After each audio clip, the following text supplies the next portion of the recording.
So mga par, matapos nga po pinasilip ang unang sparring session, nangangas ng Pinas General Casimero para sa kanyang preparasyon sa bakbakan kontra kay Kiyonosuke Kamida na nagaganapin sa October 25 kung saan mga idol, isang 135-pounder ang kalaban ni Casimero. Higante kung titingnan ng kalaban, kumasa din ito sa bugbugan sa Pinoy. Pero kagaya sa inaasahan natin mga idol, nagpakita ng magandang galawan si Alas sa sparring. Merong mga Pinoy boxing fans ang bumilib kay Alas, pero meron din pinagtawanan si Casimero sa kanyang sparring performance. May mga fans na nagsasabi mga idol na buhihingal daw talaga si Casimero. Sa round 3 kasi sa bugbugan ito sa sparring, maririnig ang malalim na hingal ni Casimero sa bakbakan. Isang senyales ito mga idol na wala sa tamang preparasyon si Casimero sa laban nito kay Kamida. Kulang na kulang talaga ito sa training. Medyo malaki pa ito mga idol. Kaya isang mahinang Casimero daw mga idol na makikita natin sa bakbakan sa October 25. Dagdag pa dito mga idol na 128 pounds pa sila maglalaban na talagang panibagong division ito para kay Alas. Meron nga nagsabi mga idol na kung mautak daw si Kamida sa laban na to, mandudurog daw si Casimero dito. Simpleng game plan lang. Pagurin si Casimero hanggang round 4. Kapag hiningal na,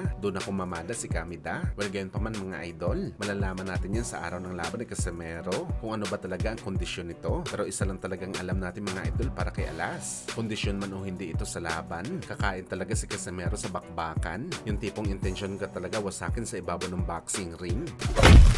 Samantala, Jeron Anis, na-impress naman sa pinakita na galawan ni Crawford. Kalaban nito si Canelo Alvarez. Ano yan mga idol? Perfecto daw ang game plan ni Crawford na siya daw ang nagbigay sa kanya ng panalo sa bakbakan sa Meksikano. Pero nang tinanong naman si Jeron Anis mga idol, dahil sa panalo ni Crawford kay Canelo at nasungkit nito ang maraming record, masasabi na ba nito na isa si Crawford sa mga got ng American boxing? Kung saan mga idol, hindi man lang nagdalawang isip si Jeron Anis dito. Nasabihin na hindi talaga. Magaling daw sa magaling si Crawford, pero hindi daw siya ang fighter na kabilang sa mga GOAT sa American boxing. Hindi pa daw ito kabilang sa level ni Mayweather Jr. At ang dahilan ni Jeron Anis dito mga idol, konti lang daw ang malakas na kinalaban ni Crawford. Hindi daw porket na tinalo nito sa Canelo na 2 division ang bigat sa kanya at hari sa 168 pounds. Magiging GOAT na si Crawford. Isa lang daw si Canelo sa kanyang mga tinalo na malakas. Dapat daw mga idol lumaban ito na marami at manalo na marami kontra sa malalakas na fighter.